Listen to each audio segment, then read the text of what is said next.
அஸ்ஸலாமு அலைக்கும். இந்த உலகத்துல மிகப்பெரிய பண்டிகை எது என்று சொல்லி கேட்டால் பலரும் சொல்லுவாங்க கிறிஸ்மஸ் என்று சொல்லி. உலகத்துல சுமார் 250 கோடிக்கும் மேற்பட்ட மக்கள் ஒவ்வொரு வருடமும் இந்த கிறிஸ்மஸை கொண்டாடி கொண்டிருக்கிறாங்க. உலகத்துல 160 நாடுகள்ல இந்த கிறிஸ்மஸ் கொண்டாடப்படுது. ஒவ்வொரு வருடமும் அமெரிக்கால மட்டும் 1.3 ட்ரில்லியன் அமெரிக்கன் டாலர்ஸ் இதுக்காக செலவழிக்கப்படுது.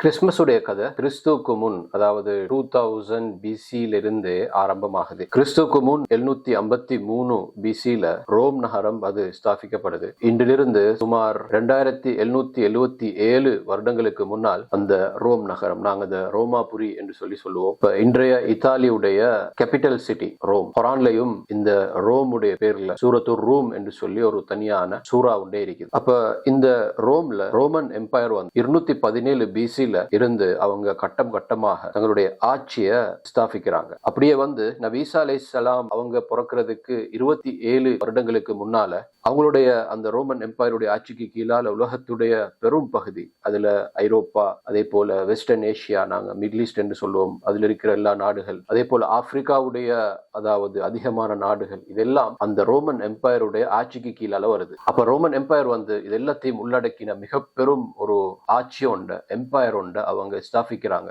அதனுடைய முதலாவது கிங், அரசனாக இருந்தவன் சீசர் ஆகஸ்டஸ் என்று சொல்றவன். அவருடைய பேர்ல தான் ஆகஸ்ட் மாதமும் இருக்குது. அப்ப இந்த ரோமர்கள் என்று சொல்லக்கூடியவங்க யார்? ஒயிட்ஸ், அதாவது வெள்ளையர்கள். அவருடைய மதம் அவங்க பேகன்ஸ், அதாவது பல தெய்வ வழிபாடு செய்யக்கூடியவங்க. அவங்க என்ன செய்வாங்க? பலவிதமான தெய்வங்களை வணங்கி பூஜை செய்வாங்க. ஒவ்வொரு விடயத்துக்கும் ஒவ்வொரு தெய்வத்தை அவங்க வழிபட்டாங்க. அவர்களுடைய தெய்வங்கள் எல்லாம் பெரும்பாலும் எங்கட சோலார் சிஸ்டத்துல ஞாயிற்று தொகுதியில் இருக்கக்கூடிய பிளானட் சோலா தான் இருந்துச்சு. அதுல ஜூபிட்டர், மார்ஸ், அதே போல சட்டன், ஜூனோ, இப்படி பலவிதமான தெய்வங்களை, கடவுள்களை அவங்க வணங்கி பூஜை செஞ்சு வந்தாங்க. அந்த தெய்வங்கள்ல மிக முக்கியமான பிரதானமான ஒரு தெய்வம் தான் ஜூபிட்டர். இப்ப இந்த ரோமன்ஸ் அதாவது 217 பிசியில இருந்து தங்களுடைய விவசாய கடவுளான சட்டர்ன், அதாவது god of agriculture and harvest, அந்த சட்டர்னை அவங்க அதுக்கு நன்றி செலுத்தி ஒவ்வொரு வருடமும் பூஜை செஞ்சு அதை வழிபடுவாங்க. அதுக்கு ஒரு ஃபெஸ்டிவல் ஒன்றை வச்சிருந்தாங்க, சட்டர்னேலியா என்று சொல்லக்கூடிய அந்த ஃபெஸ்டிவல். அப்ப அதுல அவங்க தங்களுடைய கடவுளான சட்டர்னை அவங்க பூஜை செஞ்சு வழிபடுவாங்க. அப்ப இது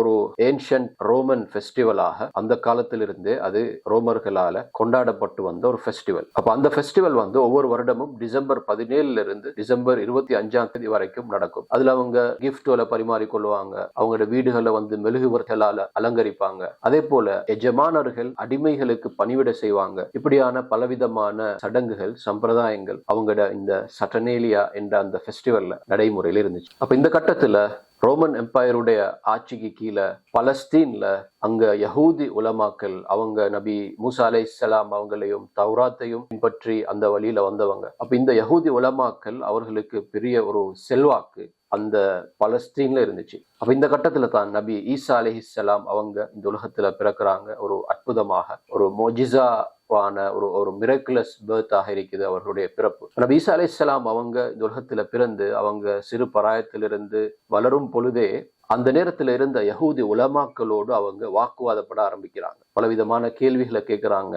என்னன்னு சொன்னால், யஹூதி உலமாக்கள் தௌராத்தை அவங்களுக்கு தேவையான மாதிரி மாத்தி அதுல பலவிதமான உட்பூசல்களை அதுல செருகி மக்களுக்கு தேவையான மாதிரி மார்க்கத்தை, தௌராத்தை அவங்க மக்களுக்கு வித்து கொண்டிருந்தாங்க. அப்ப இந்த நேரத்துல நபி ஈசா அலைஹிஸ்ஸலாம் அவங்க அந்த யஹூதி உலமாக்களோடு தர்க்கம் புரிய, வாக்குவாதப்பட ஆரம்பிக்கிறாங்க. பல கேள்விகளை கேட்க ஆரம்பிக்கிறாங்க. ஒரு யஹூதி உலமாக்கள் மிக கடுமையாக கோபமும் ஆத்திரமும் கொள்றாங்க. என்னன்னு சொன்னால், இப்படியாக யாரும் அவங்களிடத்துல இதுக்கு முன்னால கேள்விகள் கேட்டதே இல்லை. நபி ஈசா அலைஹிஸ்ஸலாம் அவங்களுக்கு அல்லாஹு தாலா பல அற்புதங்களை கொடுக்கிறான். அதுல ஒன்று தான் அவங்க தன்னுடைய கரங்களால நோயாளிகளை தடவி நோய்களை குணப்படுத்துவாங்க. பல நாள் பட்ட பலவிதமான நோய்களை அவங்க சுகப்படுத்துவாங்க அல்லாஹ்வோட உத்தரவை கொண்டு. அப்ப இந்த நேரத்துல நபி ஈசா அலைஹிஸ்ஸலாம் அவங்களோட பெயர் எல்லா இடங்கள்லயும் பிரபல்யமாகுது. மக்கள் ஆயிரக்கணக்குல நபி ஈசா அலைஹிஸ்ஸலாம் அவங்கள தேடி வராங்க. அவங்களோட செல்வாக்கு அதிகரிக்குது. அப்ப இப்ப நபி ஈசா அலைஹிஸ்ஸலாம் எங்கெல்லாம் போறாங்களோ அங்கெல்லாம் மக்கள் கூட்டம் கூட்டமாக ஒன்று சேர ஆரம்பிச்சாங்க. அப்ப இந்த நேரத்துல அந்த சந்தர்ப்பத்தை பயன்படுத்தி நபி ஈசா அலைஹிஸ்ஸலாம் அவங்க அந்த மக்களிடத்துல இந்த யஹூதி உலமாக்கள் ரோமானியர்கள் செய்யக்கூடிய அந்த கபடத்தனமான வேலைகளை அவங்களிடத்துல போட்டு உடைக்க ஆரம்பிக்கிறாங்க. இவங்க எல்லாரும் முனாஃபிக்குகள், எங்கட மார்க்கத்தை வேதத்தை அவங்க வித்து பொழப்பு நடத்தி கொண்டிருக்கிறாங்க என்று சொல்லி ஈசா அலைஹிஸ்ஸலாம் அந்த மக்களிடத்துல இத தெளிவுபடுத்த ஆரம்பிக்கிறாங்க. இதையும் கேள்விப்பட்ட அந்த யஹூதி உலமாக்கள் அவர்களுடைய கோபம் இன்னும் அதிகரிக்குது. அப்ப இந்த நேரத்துல தான் ஒரு முறை நபி ஈசா அலைஹிஸ்ஸலாம் அவங்க ஜெருசலத்துக்கு போறாங்க. பலஸ்தீனுடைய தலைநகரம் ஜெருசலம். அங்க போற நேரம் அங்க ஆயிரக்கணக்கான மக்கள் ஒன்று சேர்ந்து நபி ஈசா அலைஹிஸ்ஸலாம் அவங்கள வரவேற்கிறாங்க. அவங்களுக்கு அந்த காலத்துல ஈச்ச மரத்தினுடைய அந்த ஓலைகளை விரிச்சு வரவேற்றாங்க. எங்கட காலத்துல சொல்றேன்டால் ரெட் கார்பெட் போட்டு வரவேற்கிற மாதிரி. அப்ப இத அந்த நேரத்துல ஜெருசலத்துல இருந்த ரோமன் எம்பையருடைய ஜெனரல்ஸ், அவங்களோட சோல்ஜர்ஸ் பார்த்து கொண்டிருந்தாங்க. அவங்களுக்கும் பயம் பிடிக்க ஆரம்பிச்சிச்சு. இவ்வளவு மக்கள் செல்வாக்குள்ள ஒருவர் நாளைக்கு இவர் எங்கட ஆட்சியை கேள்விக்குறியாக்கலாம் என்று சொல்லி இவங்களுக்கும் ஈசா அலைஹிஸ்ஸலாம் அவங்க மீது ஒரு வெறுப்பும் அவர் மீது ஒரு பயமும் உண்டாகுது. அப்ப ஏற்கனவே யஹூதி உலமாக்கள் ஈசா அலைஹிஸ்ஸலாம் அவங்களோட கோபத்தில் இருக்கிறாங்க. இப்ப இந்த ரெண்டு பேரும் சேர்ந்து ஈசா அலைஹிஸ்ஸலாம் அவங்கள கொலை செய்யறதுக்கு முயற்சி செய்யறாங்க. குரான்ல இத பத்தி பேசுது. அவங்க சிலுவையில அரைஞ்சதாக சொல்றாங்க. இத பத்தி தான் குரான் சொல்லுது. அவங்க ஈசா அலைஹிஸ்ஸலாம் அவங்கள கொலை செய்யவும் இல்ல, அவங்கள சிலுவையில அறையவும் இல்ல. ஈசா அலைஹிஸ்ஸலாம் அவங்க அல்லாஹு தஆலா தன் பக்கம் வானத்துக்கு உயர்த்தி கொண்டான் என்று சொல்லி குரான்ல நாங்க பார்க்கலாம். ஈசா அலைஹிஸ்ஸலாம் அவர்களுடைய மறைவுக்கு பின்னால அவர்களுடைய ஹவாரியூன்கள், அதாவது அவருடைய சஹாபாக்கள், தோழர்கள், டிசைபிள்ஸ் என்று பைபிள் சொல்லுது. அதுல 11 பேர் அல்லது 12 பேர் இருந்தாங்க. அவங்க நபி ஈசா அலைஹிஸ்ஸலாம் அவர்களுடைய போதனைகளை மக்களிடத்துல போதனை செய்ய ஆரம்பிக்கிறாங்க. அந்த போதனைகளை மக்கள் மயப்படுத்த பரப்புறதுக்கு ஆரம்பிக்கிறாங்க. அப்ப இந்த நேரத்துல உலகின் பல நாடுகளில் இருந்தும் நிறைய பேர் கிறிஸ்துவ மதத்தை ஏற்றுக்கொள்றாங்க.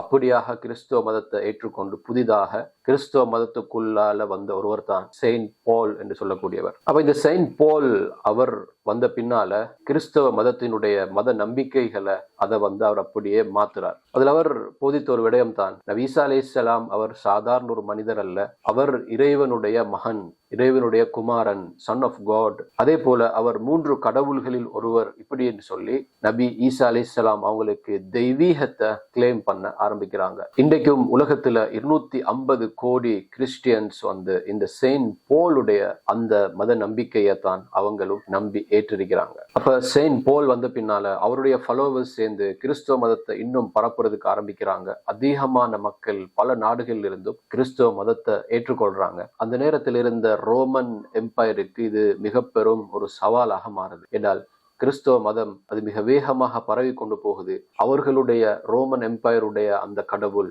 ஜூபிட்டர், ஏனைய அவர்களுடைய தெய்வங்கள், அந்த பேகன் அந்த ரிலிஜன், அந்த மதம் அது அப்படியே மங்கிட்டு போகுது. இதை பார்த்து கொண்டிருந்த அந்த ரோமன் எம்பையர் கிறிஸ்தவர்களை பிடிச்சி அநியாயம் செய்ய, கொலை செய்ய, சித்திரவதை செய்ய ஆரம்பிக்கிறாங்க. அவங்கள நிர்பந்திக்கிறாங்க, நீங்க உங்களோட கிறிஸ்தவ நம்பிக்கையை விட்டுட்டு எங்கட இந்த பேகன் ரிலிஜனுக்குள்ளால நீங்க வாங்க என்று சொல்லி நிர்பந்திக்கிறாங்க. அந்த நேரத்துல தான் அஸ்ஹாபுல் கஹஃபுடைய அந்த சம்பவம் நடக்குது. குர்ஆன் அதை பேசுது. சூரத்துல் கஹஃப்ல அந்த வாலிபர்கள் குகைக்குள்ளால போய் தங்குறாங்க. அந்த அநியாயக்கார அந்த ரோமன் ஆட்சியாளரிடமிருந்து தங்களையும் தங்களுடைய அந்த ஈமானையும் பாதுகாத்து கொள்றதுக்கு அது ஒரு நீண்ட ஒரு சம்பவம். 300 வருடங்கள் அவங்க அந்த குகைக்குள்ளால உறங்கினதாக குர்ஆன் சொல்லுது. அப்ப இந்த ரோமன் ஆட்சியாளர்கள் மிக பெரும் அநியாயம் செஞ்சும் கிறிஸ்துவ மத நம்பிக்கையை முழுமையாக அவங்களால அழிக்க முடியல. மாறாக அது இன்னும் வேகமாக வளர்ந்து கொண்டு போச்சு. அப்ப இந்த நேரத்துல கிறிஸ்தவ அறிஞர்கள் என்ன யோசிக்கிறாங்க என்று சொன்னால், நாங்க மேற்கத்திய ஐரோப்பாவை இன்னும் கவர்றதுக்காக வேண்டி எங்கட கிறிஸ்தவ மதத்துல சில மாற்றங்களை கொண்டு வரணும் என்று சொல்லி அவங்க நபி ஈசா அலைஹிஸ்ஸலாம் அவங்களோட பெயரை அதை புதிய ஒரு பெயர் ஒன்று கொடுக்குறாங்க. அதுதான் பிற்காலத்துல ஜீசஸ் என்று சொல்லி மாறி வந்திருக்குது. அதே நேரத்துல ஈசா அலைஹிஸ்ஸலாம் அவங்க பலஸ்தீனை சேர்ந்தவங்க, அவங்களோட நிறம் பிரவுனிஷ் கலர். ஆனால் ஐரோப்பியர்கள் அவங்க ஒயிட்ஸ், அவங்க வெள்ளையர்கள். எனவே நபி ஈசா அலைஹிஸ்ஸலாம் அவங்களோட பெயிண்டிங்கை அவங்க ஒரு வெள்ளையராக சித்தரிச்சு அதை பெயிண்ட் பண்றாங்க. அப்ப இந்த 2 மாற்றங்களையும் செஞ்ச பின்னால கிறிஸ்தவ மதம் உலகத்துடைய பல பகுதிகளை கவர ஆரம்பிக்குது. மக்கள் ஆயிரக்கணக்கில் கிறிஸ்தவ மதத்தை ஏற்றுக்கொள்றாங்க. அப்ப இந்த நேரத்துல தான் கான்ஸ்டன்டைன் தி கிரேட் என்று சொல்லக்கூடிய ஒரு ரோமன் எம்பையருடைய ஆட்சியாளன் அவன் வேற வழி இல்லாம, வேற ஆப்ஷன் இல்லாம, என்றால் தன்னுடைய ஆட்சிக்கு கீழால பெரும் பகுதி மக்கள் கிறிஸ்தவ மதத்தை பின்பற்றி கொண்டிருக்கிறாங்க. அவனும் கிறிஸ்துவ மதத்துக்கு மாறுறான். அதுக்கு வரலாற்றுல பல காரணங்கள் சொல்லப்படுது. அவன் அந்த குரோஸ வந்து அந்த சிலுவைய கனவு கண்டதாகவும் இப்படி பல விடயங்கள் சொல்லப்படுது. எப்படியோ அப்ப அவன் கிறிஸ்துவ மதத்துக்கு மாறுறான். அவன் மாறின பின்னால அவருடைய ஆட்சிக்கு கீழால் இருந்த முழு மக்களும் கிறிஸ்துவ மதத்தை ஏற்றுக்கொள்றாங்க. ஏனென்றால் அந்த காலத்துல ஒரு முறை இருந்துச்சு, அரசனுடைய மதம் தான் குடிமக்களுடைய மதமாக இருக்கும். அப்ப அந்த அடிப்படையில தான் இன்றைக்கும் உலகத்துல கிறிஸ்துவ மதம் நம்பர் 1 ரிலிஜனாக இருக்கிறதுக்கு காரணம் கான்ஸ்டன்டைன் தி கிரேட் அவன் கிறிஸ்துவ மதத்துக்கு மாறினது தான். அப்ப கான்ஸ்டன்டைன் தி கிரேட் அவன் கிறிஸ்துவ மதத்துக்கு மாறின பின்னால அவருடைய அந்த ரோமன் எம்பையருடைய பேகன் ரிலிஜன் அதில் இருக்கிற சில விடயங்களையும் கிறிஸ்துவ மதத்தோட சேர்த்து மிக்ஸ் பண்ணி புதிய ஒரு கான்செப்ட் ஒன்று கொடுக்குறாங்க. ஏனென்றால் மக்களை சாந்திப்படுத்துறதுக்காக வேண்டி. அதுல தான் நான் ஆரம்பத்துல சொன்ன அந்த சட்டனேலியா என்று சொல்லக்கூடிய அவர்களுடைய அந்த ஃபெஸ்டிவல், அது டிசம்பர் 17 இருந்து 25 வரைக்கும் நடக்கும். அதுல அவங்க டிசம்பர் 25 முடிவு செஞ்சு அந்த திகதிய அத ஈசா அலைஹிஸ்ஸலாம் அவங்க அந்த டேட்ல தான் பிறந்ததாக அதை மக்கள் மயப்படுத்துறாங்க. கிறிஸ்துவுக்கு பின் 336 கான்ஸ்டன்டைன் தி கிரேட் உடைய காலத்துல தான், அதாவது வரலாற்றிலேயே ஒபிஷியல் ரெக்கார்டட் கிறிஸ்மஸ் கிபி 336 அதாவது ஈசா அலைஹிஸ்ஸலாம் அவங்க பிறந்து சுமார் 300 வருடங்களுக்கு பின்னால தான் முதலாவது கிறிஸ்மஸ் ரோம்ல கொண்டாடப்படுது. கான்ஸ்டன்டைன் தி கிரேட் உடைய காலத்துல இந்த கிறிஸ்மஸ் ட்ரீ உடைய பைனஸ் ட்ரீ உடைய கான்செப்ட் எப்படி வந்துச்சு என்று சொன்னால், சட்டனேலியாவுடைய அந்த ஃபெஸ்டிவலை ரோமன் எம்பையர் வந்து அவங்க கொண்டாடும் பொழுது டிசம்பருடைய காலம் கடுமையான குளிர்காலம். அந்த நேரத்துல மரங்கள் எல்லாம் பொலிவிழந்து செழிப்பிழந்து இருக்கும் என்றால் சூரிய ஒளி இல்லாம. ஆனால் இந்த பைனஸ் மரம் மட்டும் அது கம்பீரமாக செழிப்போடு இருக்கும். இதை பார்த்த அந்த மக்கள் இந்த மரத்துக்கு ஒரு தெய்வீக தன்மை, ஒரு புனிதத்தன்மை இருக்கிறதாக நம்பி அந்த மரத்தை தங்களுடைய வீட்டுக்கு கொண்டு பல விதத்திலையும் அதை அலங்கரிப்பாங்க. அதுதான் பிற்காலத்துல கிறிஸ்மஸ் உருவாகின பின்னாலேயும் இன்னைக்கு நாங்க பாக்குறோம் லைட்ஸ் போட்டு கலர்ஃபுல்லாக இருக்குது. அதுக்கு பின்னால் இருக்கிறது இந்த பேகன் ரிலிஜனுடைய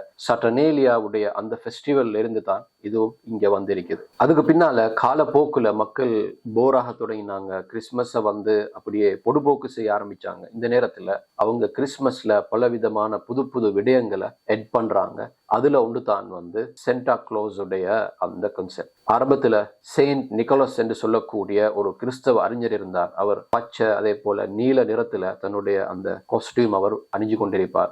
150 வருஷத்துக்கு முன்னால கொக்கா கோலா தான் முதல்ல இந்த சென்டாவுடைய அந்த காஸ்டியூமை வந்து அவங்களுடைய தீம் கலருக்கு ஏற்ற மாதிரி கொக்கா கோலாவுடைய சிவப்பு மற்றும் வெள்ளை நிறத்துல அவங்க இன்ட்ரடியூஸ் பண்ணி அவங்க தங்களுடைய விளம்பரங்கள்ல அதை பாவிக்க ஆரம்பிக்கிறாங்க.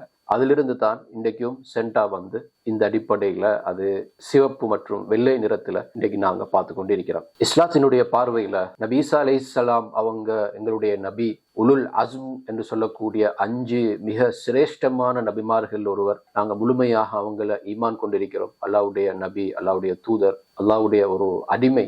ஆனால் இன்றைக்கு இருக்கிற கிறிஸ்தவ அந்த சடங்குகள்ல அந்த கிறிஸ்மஸ்ல ஈசா அலைஹிஸ்ஸலாம் அவங்கள ஒரு தெய்வீக தன்மை உள்ளவங்களாகத்தான் காட்டப்படுது என்றால் அவங்களுடைய கான்செப்டே அதுதான்.